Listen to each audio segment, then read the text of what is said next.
Hi viewers, welcome to our channel. ప్రస్తుతం మనతో పాటు దాము బాలాజీ గారు సీనియర్ జర్నలిస్ట్ ఉన్నారు. వారితో ఒకసారి మాట్లాడదాం. సార్ నమస్కారం. సార్ బోరుగడ్డ అనిల్ ఒక సెల్ఫీ వీడియోని రిలీజ్ చేశారు సార్. ఆ వీడియోలో ఏంటంటే నన్ను చంపేస్తారు లోకేష్ గారు అండ్ పవన్ కళ్యాణ్ గారు వీళ్ళిద్దరి దగ్గర నుంచి కూడా నాకు ప్రాణభయం ఉంది అని చెప్పేసి ఆయన తన ఆవేదన వ్యక్తం చేస్తూ ఆ వీడియో అయితే రిలీజ్ చేశారు. అది ఇప్పుడు తెగ వైరల్ అయిపోతుంది. మరి నిజంగా ఆయన ఆరోపిస్తున్నట్టు పవన్ కళ్యాణ్ గారు కానివ్వండి, లేకుంటే లోకేష్ గారు కానివ్వండి, ఈయన్ని చంపే అవకాశం ఏమన్నా ఉందంటారా సార్? మరి ఆయన వీడియో పైన మీ ఒపీనియన్ ఏంటి సార్? బోరుగడ్డ అనిల్ అతను వైసీపీ ప్రభుత్వం ఉన్నప్పుడు భయంకరంగా రెచ్చిపోయి భయంకరమైన బూతులు మాట్లాడి పాపులర్ అయిన వాళ్ళల్లో బోరుగడ్డ అనిల్. అతను చాలా నీచంగా మాట్లాడడం అనేది చేశాడు.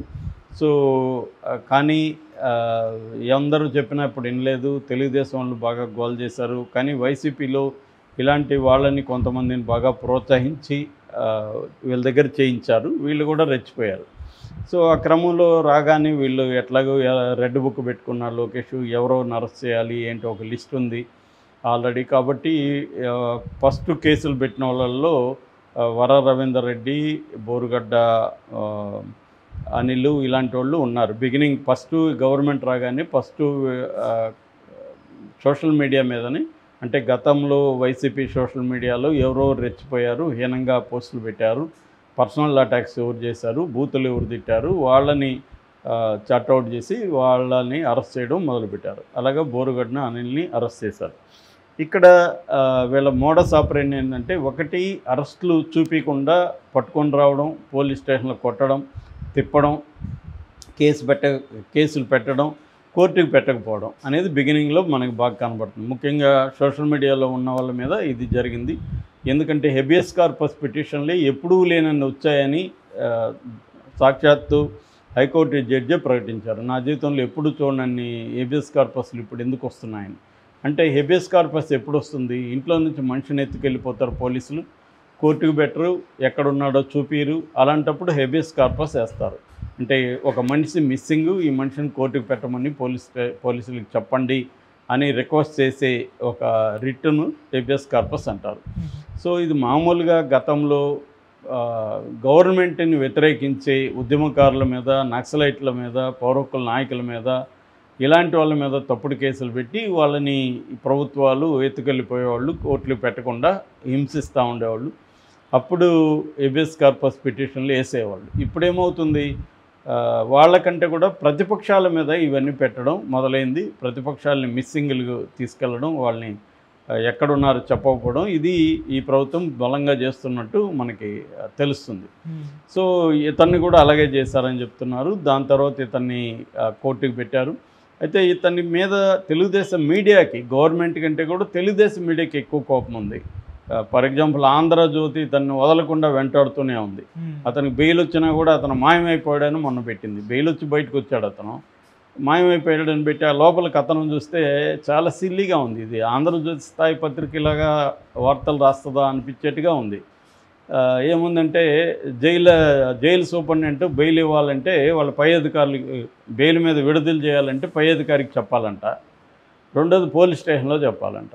ఇది ఆంధ్రజ్యోతి ఏమన్నా రాజ్యాంగం సపరేట్గా చట్టాలను పెట్టిందో నాకు తెలియదు. కానీ ఒక కోర్టు నుంచి బెయిల్ ఆర్డర్ వచ్చింది. ఎందుకంటే నేను కూడా 8 నెలలు ఉన్నా కాబట్టి నేను ప్రత్యక్షంగా కొన్ని వందల మంది బెయిల్ మీద బయటకు వెళ్ళిన కేసులు చూశాను. సో కోర్టు నుంచి బెయిల్ ఆర్డర్ వచ్చినప్పుడు సూపరింటెండెంట్ బెయిల్ ఆర్డర్ చూసుకొని ఆ వ్యక్తిని రిలీజ్ చేస్తాడు. పోలీస్ స్టేషన్కి ఎందుకు చెప్పాలి? వాళ్ళకేం సంబంధం? సూపరింటెండెంట్ పైన వాళ్ళకి ఎందుకు చెప్పాలి? సూపరింటెండెంట్కి ఆ అధికారం ఉంది, ఎందుకంటే కోర్టు నుంచి వచ్చింది కాబట్టి. సో కోర్టు విడుదల చేయమన్నప్పుడు సూపరింటెండెంట్ చేయాలి. ఇది వదిలేస్తే ఆంధ్రజ్యోతి ఏం చెప్తుంది అంటే, వీడిని ఏదో ఒక రకంగా వేధించాలి అని పెట్టుకొని ఇతను మాయమైపోయాడని పోలీసుల మీద ప్రెజర్ చేయడం ఎక్కువగా. ఇప్పుడు తెలుగుదేశం వాళ్ళు నిజానికి చంద్రబాబు ఈ స్థాయిలో రివెంజ్ పాలిటిక్స్ తీర్చుకునే వ్యక్తి కాదు.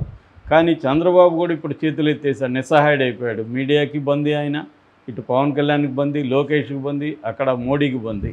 ఇన్ని బంధనాలు చంద్రబాబుని చుట్టుముట్టేశాయి.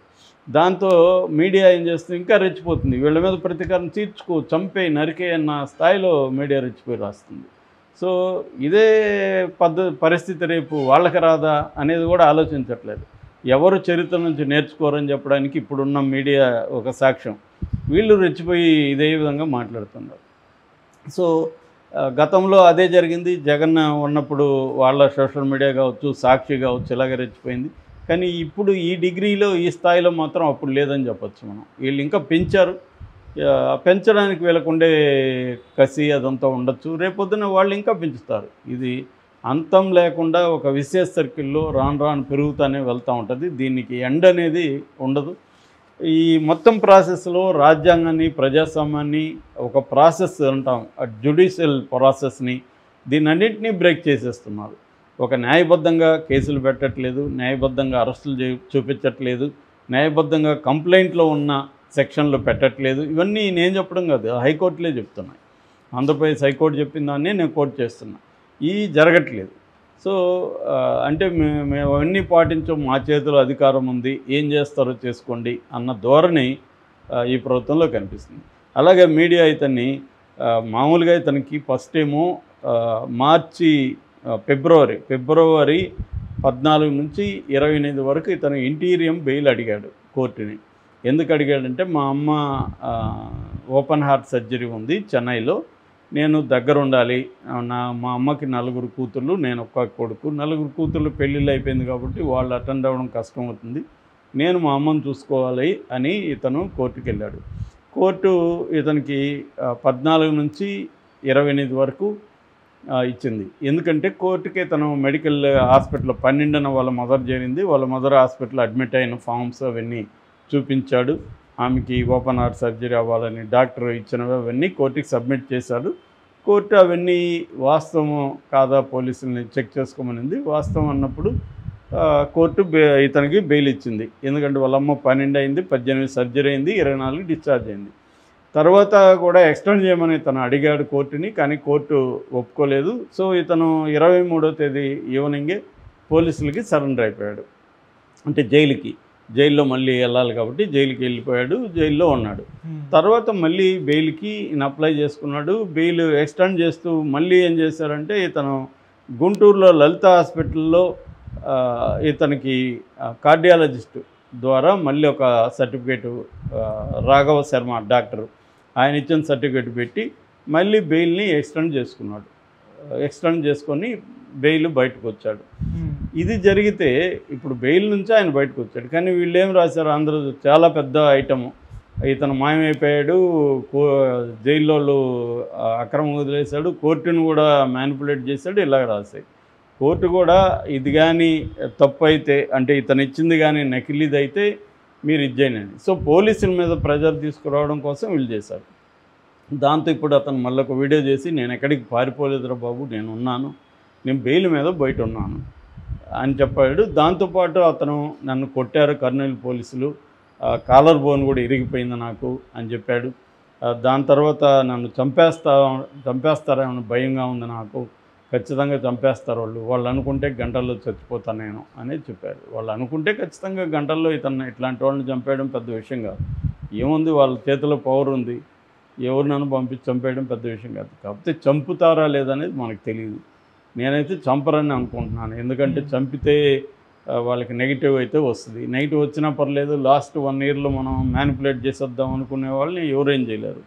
చంపాలంటే చంపేయచ్చు.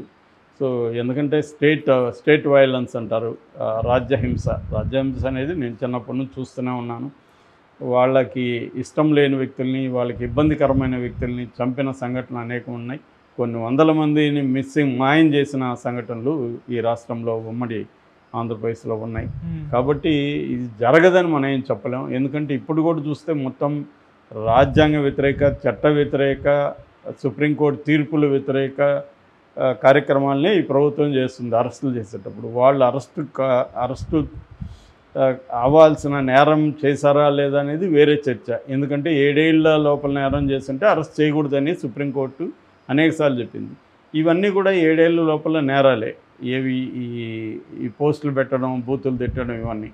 కానీ వీళ్ళు ఏం చేస్తున్నారు, వీళ్ళని బెయిల్ రాకూడదని చెప్పి ఒకటి నెంబర్ ఆఫ్ కేసులు పెట్టడం, సంబంధం లేని వాళ్ళు నా మనోభావాలు గాయపడ్డాయని, అది కూడా 4 ఏళ్ళ 5 ఏళ్ళకు ముందు పెట్టిన పోస్టులకి ఇప్పుడు గాయపడ్డాయని పెట్టడం. 2 ఇందాక చెప్పినట్టుగా లేని సెక్షన్లు పెట్టేయడం, అంటే కంప్లైంట్లో ఒక ఇచ్చుంటాడు, వీళ్ళు లేని అంటే 111 ఒకటి పెడుతున్నారు క్రిమినల్ సిండికేట్ అని, రెండోది SC ST పెడుతున్నారు. ఈ 2 సెక్షన్లు ఎందుకంటే ఇవి 2 సెక్షన్లు కూడా 7 ఏళ్ళ కంటే ఎక్కువ జైలు శిక్ష ఉండేదే కాబట్టి అరెస్ట్ చేయొచ్చు. రెండోది నాన్ బెయిలబుల్, రెండోది కాగ్నిజబుల్ అంటే కోర్టు పర్మిషన్ లేకుండా కూడా ఎవరినైనా అరెస్ట్ చేయొచ్చు. ఇది జరుగుతూ ఉంది. కాబట్టి ఈ అబ్బాయిని చంపుతారో లేదనేది మనం చెప్పలేము. కానీ అతను థ్రెట్ ఉందని చెప్తున్నాడు, ఆల్రెడీ నాకు కాలర్ బోన్ ఇరిగిందని చెప్తున్నాడు.